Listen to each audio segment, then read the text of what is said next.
আসসালামু আলাইকুম রহমতুল্লাহ। আলহামদুলিল্লাহ, আল্লাহর রহমতে আমি অনেক ভালো আছি। আশা করি আপনারাও ভালো আছেন। আজকে আমি আপনাদের একটা বিষয় অবগত করছি যে আমরা ভিডিও করি 2 দিন 3 দিন থেকে 4 দিনের ভিতরে ভিডিও দেওয়ার চেষ্টা করি। আমরা বলে আগামীকাল ভিডিও, কিন্তু আমাদের ভিডিও 2-3 দিন হয়ে যায়, সেই ভিডিও আমরা ছাড়ি। কিন্তু আপনাদের রিয়েল ভিডিও দেওয়ার চেষ্টা করি। আমরা সবসময় চেষ্টা করি আপনাদের যে ভিডিও হয়েছে সেটাই দেওয়ার। আমরা কোনো ফেক বা নতুন বানোয়াটভাবে ভিডিও তৈরি করি না। আমরা যেটা হয় সেটাই দেখাই। আর আমরা আজকে আমাদের নতুন কালকেও কাটছিলাম, নতুন গাদায় হাত দিছি আমরা।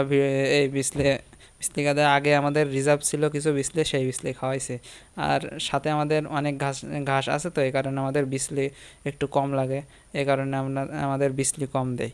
আর বুঝতে পারছেন যে আড়ে গরু আর মানে গাভী দুইটা আপনারা কখনো এক গোয়াল ঘরে চাষ করবেন না।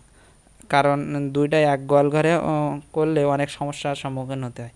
এ কারণে আপনারা চেষ্টা করবেন যারা গরু চাষ করেন তারা দুইটা আলাদাভাবে চাষ করার। আর আমরা একটা বিষয় আপনাদের অবগত করছি যে আমরা যে ভিডিওগুলো তৈরি করি, সম্ভবত আমরা চেষ্টা করি সব কিছু হলো ফার্মিং, যারা ফার্ম করবে তাদের জন্য তৈরি করি। আর যারা করার নিয়ত করেছেন তাদের বিষয়ে অবগত করার চেষ্টা করি। কিন্তু আমাদের ভিডিওগুলো অনেকেই কমেন্ট করেন যে আমরা এই যে ফার্ম করার টাকা পাবো কোথায়, মানে এগুলো কিভাবে, এগুলো সে তার ব্যক্তিগত পারিবারিক যদি সক্ষমতা না থাকে বা জমি জায়গা না থাকে, সে কীভাবে করবে ফার্ম? একটা গরু লালন পালন করতেও তো সে একটু জায়গার প্রয়োজন হয়। সেই জায়গা যদি না থাকে, কেউ যদি বাসা বাড়িতে ভাড়া থাকে বা আবার এমন করেন 1-2 কাঠা জমির ভিতরে বাড়ি করে, হ্যাঁ 2 কাঠা জমির উপরের তলায় তারা থাকলো, নিচের তলায় তারা ফার্ম করলো, সে বিষয়ে করা যায়, সেরকম সমস্যা হয় না। কারণ 2-2 কাঠা জমিতে অন্তত 3টা থেকে 5টা 6টা গরু চাষ করা সম্ভব। আর আপনারা চিন্তা করতে পারেন যে এর ভিতরে অনেক জায়গার প্রয়োজন হয়। যাদের ফার্ম করে তারা জানেন গোবর রাখার একটা পরিবেশ তৈরি করা লাগে। তার ভিতরে এই যে ময়লা আবর্জনা, এগুলো অনেক সমস্যার সম্মুখীন হতে হয়। এই কারণে আপনারা চেষ্টা করবেন সবসময় আমাদের ভিডিওগুলো ফলো করার। কারণ আমরা সবসময় চেষ্টা করি আপনাদের যেটা রিয়েল ভিডিও সেটা দেওয়ার চেষ্টা করি। এ কারণে আপনারা সবসময় চেষ্টা করেন আমাদের ভিডিওগুলো ফলো করা।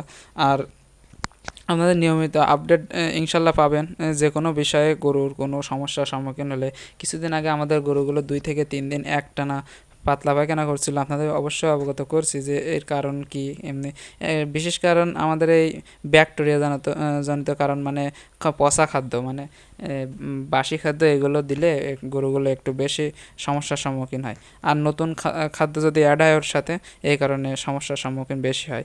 আর সবসময় চেষ্টা করবেন যে সময় গরু এরকম পাতলা পায়খানা বা এমনি এইসব জাতীয় কোনো সমস্যা হলে, পেটের প্রতি ব্যথা বা গ্যাস হলে, আপনারা চেষ্টা করবেন গরু ভালোভাবে গোসল দিয়ে গা পরিষ্কার করে দিয়ে এমনি গোয়াল ঘর বা অন্যগুলো গরুর খাদ্য পাত্র, এগুলো সবসময় চেষ্টা করেন পরিষ্কার পরিচ্ছন্ন রাখার।